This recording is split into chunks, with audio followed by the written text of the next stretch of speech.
क्योंकि जब बकरीद आती है तो गोबर भक्त, अंधभक्त और नफरतबाजों को एनिमल लाइफ मैटर्स याद आने लगता है। और जब होली आती है तो ये दबा के खाते हैं। आप मुसलमान हो तो सताए जाओगे, परेशान किए जाओगे, आपके ऊपर 10 नियम 10 कानून थोपा जाएगा। बाहर नहीं होगी, क्योंकि मान लीजिए हिंदू के एरिया में अगर मुसलमान रहता है और ओपन प्लेस पे बकरे को कुर्बानी करेगा, हो सकता है झगड़े हो सकते हैं। लेकिन घर में भी नहीं होगी। यह बात तो मुझे कुछ समझ में नहीं आया कि नमाज नहीं पढ़ने देंगे खुले में।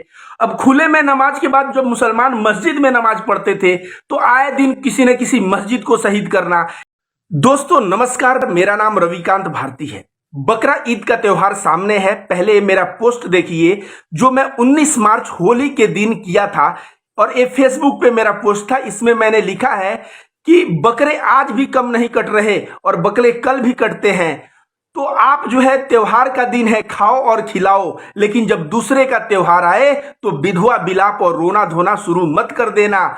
मैं इशारा किया था बकरीद के तरफ, क्योंकि जब बकरीद आती है तो गोबर भक्त, अंधभक्त और नफरतबाजों को एनिमल लाइफ मैटर्स याद आने लगता है।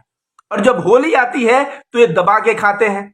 मैं बता दूं कि हिंदुओं का कोई एक बड़ा त्योहार आ जाए, या सावन आ जाए, या नवरात्रि आ जाए, जिसमें मांस मछली नहीं खाया जाता, तो हिंदू मुसलमान के भी दुकान बंद हो जाते हैं। वे लोग पूछने पे कहते हैं कि हमारे 90% कस्टमर हिंदू हैं। जब वे लोग खाना बंद कर दिए हैं तो जो है अब इसे बेच के मैं क्या करूंगा, वे लोग दुकान बंद कर देते हैं। आइए बात करते हैं बकरा ईद पे। बकरा ईद पे अंधभक्त और गोबर भक्तों का रोना धोना और विधवा विलाप तो अभी बाकी है। केंद्र सरकार का क्या निर्देश आया है, जरा हम इसे जानते हैं। केंद्र सरकार का निर्देश आया है कि इस बार कुर्बानी न घर में होगी और न बाहर होगी। बाहर नहीं होगी, क्योंकि मान लीजिए हिंदू के एरिया में अगर मुसलमान रहता है और ओपन प्लेस पे बकरे को कुर्बानी करेगा, हो सकता है झगड़े हो सकते हैं। लेकिन घर में भी नहीं होगी। यह बात तो मुझे कुछ समझ में नहीं आया कि घर में क्यों नहीं होगी। घर में आप कल को बोलेंगे खाना भी नहीं बनाओ, खाना बनाने के लिए सरकार से दिखा के खाना बनाओ, एक क्या बात हुई। भोजन प्रिपेयर करना किसी को हक है। और होली के दिन मैं देखा हूं कि मुर्गे को लाके हिंदू अपने घर में उसको काटते हैं और उसको बनाते हैं। तो उस वक्त क्यों नहीं कोई इस तरह की पाबंदी आई। लेकिन आज जो है मुसलमानों का त्योहार बकरीद आ रहा है, तो केंद्र सरकार के द्वारा ऐसी जो है इस पे बैन है कि आप घर में और बाहर कुर्बानी नहीं कर सकते। अब करेंगे कहां? आप जाके बूचड़ खाने में कर सकते हैं। और उत्तर प्रदेश में तो देखा जाए बूचड़ खाने कितने, आप सभी को पता है। बूचड़ खाने ऑलरेडी बहुत सारे बंद हो चुके हैं।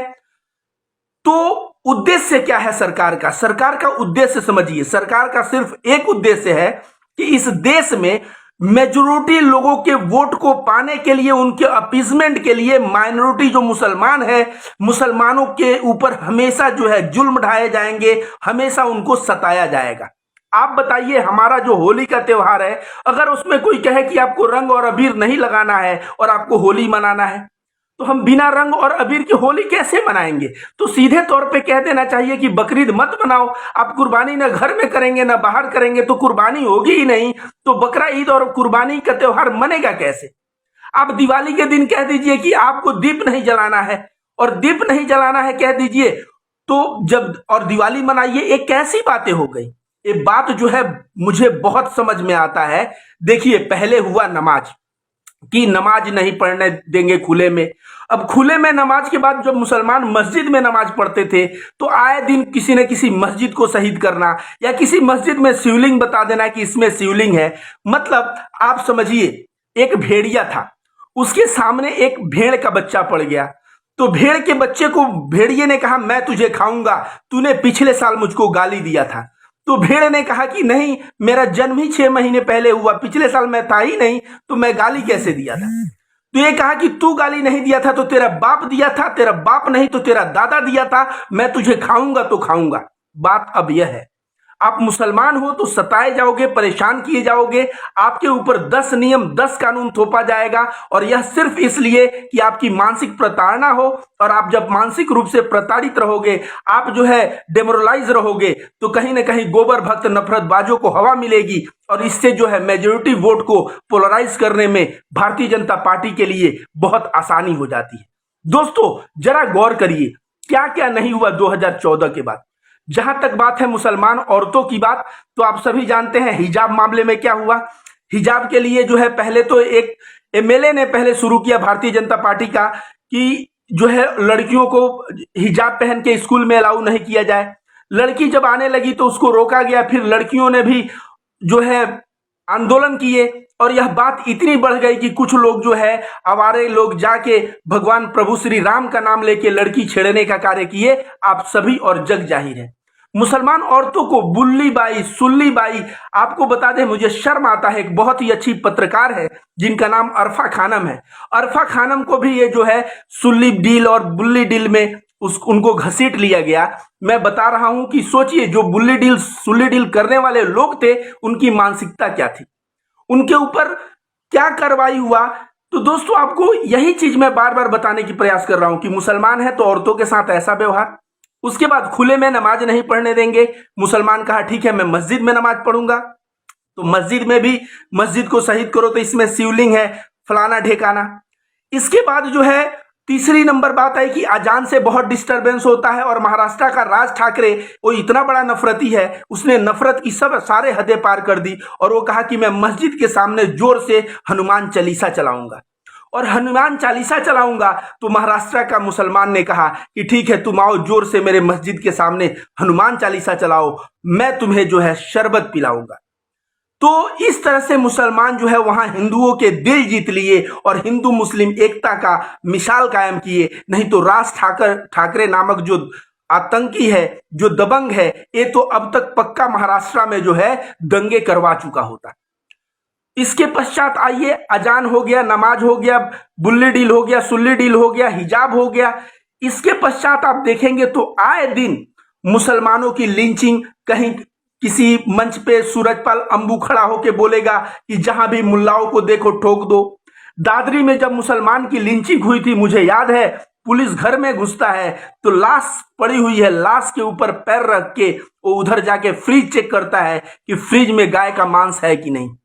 जिस देश में इंसान की जान की कीमत इतनी हो जाए वह देश कैसा है। आज इन लोगों को बहुत ज्यादा याद आने लगा है कि पशुओं के साथ, उसमें लिखा है कि पशुओं को ठूस ठूस के गाड़ी में भरा जाता है और उनके साथ क्रूर व्यवहार होता है। यह बात अच्छी नहीं है। जिस देश में हंगर इंडेक्स, लोग भूखे मर रहे हो और वहां का प्रधानमंत्री विदेश यात्रा करता हो, तब जो है इंसान के जान की कीमत नहीं हो, लिंचिंग कर दिया जाए इंसान को तो उसके ऊपर कोई ये ना आए। प्रधानमंत्री भारत के निवासियों को कपड़े से पहचानता हो, आप समझ लीजिए कि भारत देश में क्या चल रहा है। तो ये जो बकरा ईद के ऊपर जिस तरह से पाबंदी आया है, इस पाबंदी का मैं रविकांत भारती घोर विरोध करता हूं और मैं कहूंगा अंधभक्तों को कि अगर ऐसा थोड़ी है कि मुसलमानों को तुम नहीं मनाने दोगे, तुम भी बोलो मैं आज से शाकाहारी, मैं नहीं खाऊंगा नॉनवेज, मैं नहीं मनाऊंगा कुर्बानी, मैं नहीं जो है होली में मांस खाऊंगा। तुम तो कुर्बानी के दिन का वेट करते हो, कोई मुसलमान फ्रेंड इनवाइट करे तो जाके उसके यहाँ और वो भी पूछते हो कि कट रहा है तो बुलाना। इस तरह जाके तुम खाने वाले लोग हो, तो पहले तुम अपना त्यागो, अपने चरित्र को वैसा बनाओ। ये नहीं कि होली में तुम काटो और दबा के खाओ और जब बकरीद आए तो मुसलमानों को कहो कि नहीं ये मुसलमान जो है जानवरों के साथ क्रूरता कर रहे हैं। आज क्या देश की दिशा है। आज बेरोजगार जो है सड़क पे आके इतना हिंसा कर रहा है, क्यों कर रहा है, उसके पेट की बात आ गई। भले ही मैं अहिंसा का पुजारी हूं, मैं कहता हूं ऐसा हिंसा गलत है, लेकिन देश में रोजगार कैसे बढ़े, भूखमरी से लोग कैसे न मरे, एक्सीडेंट में लोग कैसे न मरे, भारत में आर्थिक नीति कैसी हो कि सभी लोग अमीर, खुशहाल और समृद्ध रहे, भारत में शिक्षा नीति कैसे हो कि सभी लोग शिक्षित रहे।